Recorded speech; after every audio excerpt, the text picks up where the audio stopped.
¿Qué sucede cuando un hombre cegado por la ambición cree estar por encima de todos, incluso de Dios? Esta es la historia de un rey que se alzó por la fuerza y sembró el terror, y en su mejor momento de mayor poder fue derribado por una figura inesperada. Una historia de traición, venganza y justicia divina que te dejará asombrado.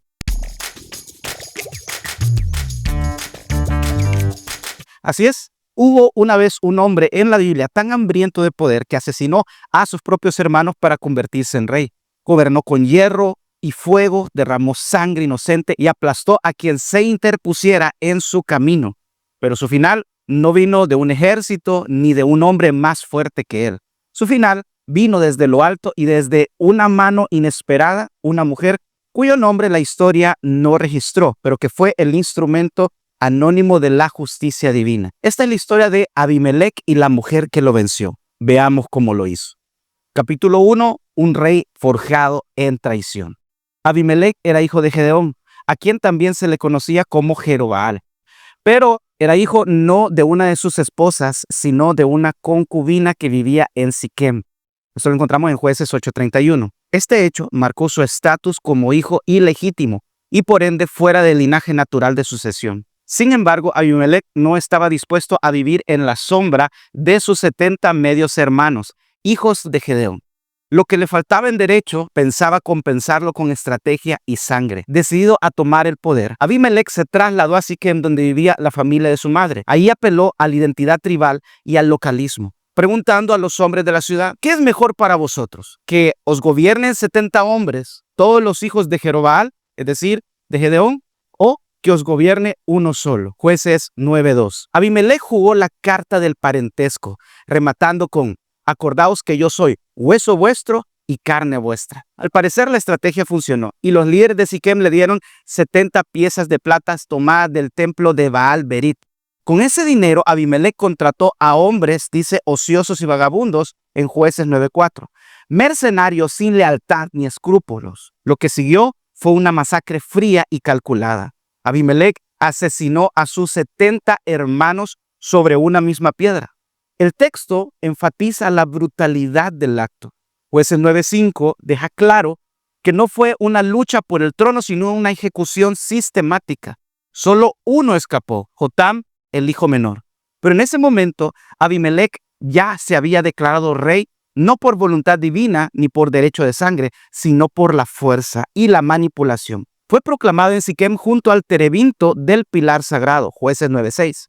Un gesto cargado de simbolismo pagano. Así comenzó su reinado. No como un libertador ni juez de Israel, sino como un usurpador nacido del crimen y la ambición. Capítulo 2. La maldición de Jotam. Jotam era el más joven de los hijos de Gedeón. Fue el único que logró escapar de la matanza desatada por su medio hermano Abimelec. Pero no huyó simplemente para salvar su vida. Jotam se convirtió en la voz profética del juicio, un testigo viviente de la injusticia y el primero en anunciar el final del reinado ilegítimo de Abimelec. En una acción osada se paró en la cima del monte Gerizim, desde donde alzó su voz sobre los ciudadanos de Siquem que habían aclamado a Abimelec como rey. Jueces 9:7 nos ilustra esto. No usó insultos ni acusaciones directas. En su lugar, contó una fábula. Los árboles querían un rey y fueron al olivo, luego a la higuera y después a la vid. Pero todos se negaron a dejar su fruto para ir a reinar sobre los árboles. Finalmente acudieron a la zarza, una planta espinosa, baja y sin valor, que aceptó el trono con una advertencia: si en verdad me elegís por rey, venid y refugiaos bajo mis sombras, y si no, salga fuego de la zarza y devore a los cedros del Líbano. Jueces 9:14-5. La alegoría no dejaba dudas. Los buenos líderes no buscan el poder por ambición. En cambio, la zarza, representación de Abimelec, no ofrece sombra ni fruto, solo amenaza con destruir. Jotam cerró su discurso lanzando una maldición condicional. Si los hombres de Siquem habían actuado con verdad y justicia al proclamar a Abimelec, que se alegraran en él, pero si no, que saliera fuego de Abimelec y consumiera a los hombres de Siquem, y que de Siquem saliera fuego para destruir a Abimelec. Jueces 9:19-20. Al terminar Jotam huyó a Beer por temor de su vida, pero su palabra había quedado sembrada, una semilla de juicio invisible al principio que pronto comenzaría a germinar. Capítulo 3. La paranoia del tirano. El reinado de Abimelec, marcado desde el inicio por la sangre, no tardó en fracturarse desde dentro. 3 años después de haber tomado el poder, el juicio de Dios comenzó a manifestarse. Tal como lo anticipó la maldición de Jotam, la relación entre Abimelec y los líderes de Siquem se tornó tensa y desconfiada. Jueces 9 del 22 al 23 revela que Dios envió un espíritu de discordia entre Abimelec y los señores de Siquem. Ya no eran aliados, eran enemigos atrapados en una alianza corroída por el miedo y la ambición. Los líderes de Siquem empezaron a conspirar en secreto, saboteando a Abimelec desde las sombras. Pusieron hombres en los caminos para emboscar a los viajeros, robando, creando caos en el reino con el fin de minar su autoridad. Jueces 9:25. Fue en este clima de traición que apareció Gal, hijo de Ebed, un agitador que supo leer la fractura en el poder. Gal se ganó rápidamente la simpatía del pueblo y durante una fiesta con vino en el templo de su Dios, desafió abiertamente a Abimelec, mofándose de él. ¿Quién es Abimelec? ¿Quién es Siquem para que le sirvamos? Jueces 9:28. Zebul, el gobernador de la ciudad y aún leal a Abimelec, escuchó las palabras de Gal y se las comunicó a su señor. Abimelec no dudó, preparó una emboscada, dividió a su ejército en 4 compañías y atacó a Siquem al amanecer. La ciudad fue tomada por sorpresa. Gal salió a luchar, pero fue derrotado y expulsado. Jueces 9:39 al 41. Al día siguiente, cuando el pueblo de Siquem salió al campo, él los atacó nuevamente, capturó la ciudad, mató a sus habitantes, la destruyó por completo y sembró sal en sus ruinas. Jueces 9:45. Era un mensaje. Así terminaría todo aquel que se volviera contra él. Era el cumplimiento exacto de la maldición de Jotam. Fuego desde Abimelec para consumir a Siquem. Capítulo 4. Tebes, la torre de la resistencia. Después de arrastrar Siquem, la ira de Abimelec no se sació. No solo había destruido a quienes lo habían traicionado, sino que ahora buscaba reafirmar su dominio mediante el miedo y la represión absoluta. Así fue como puso sus ojos sobre Tebes, una ciudad no muy lejos de Siquem. No se menciona que Tebes hubiera estado directamente involucrada en la rebelión, pero el espíritu vengativo de Abimelec no hacía distinciones claras. Tal vez tenía una alianza, tal vez deseaba eliminar cualquier posible resistencia futura, o quizás simplemente ya no podía detener su sed de control.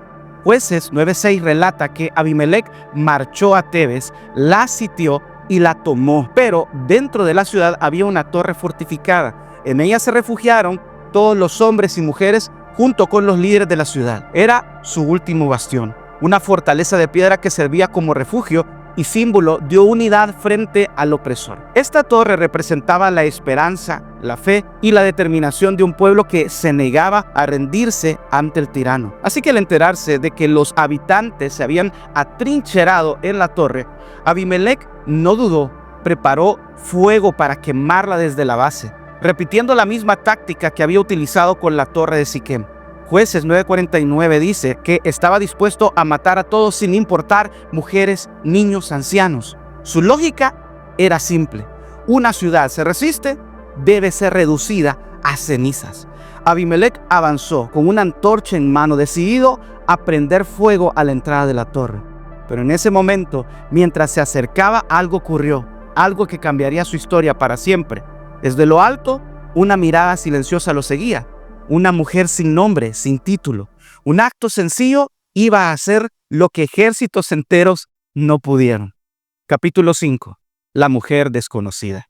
Ahí estaba, la torre sitiada, las llamas a punto de encenderse, el aire denso con humo y desesperación. Abimelec avanzaba con arrogancia, creyendo que, como en Siquem, impondría su voluntad por el terror.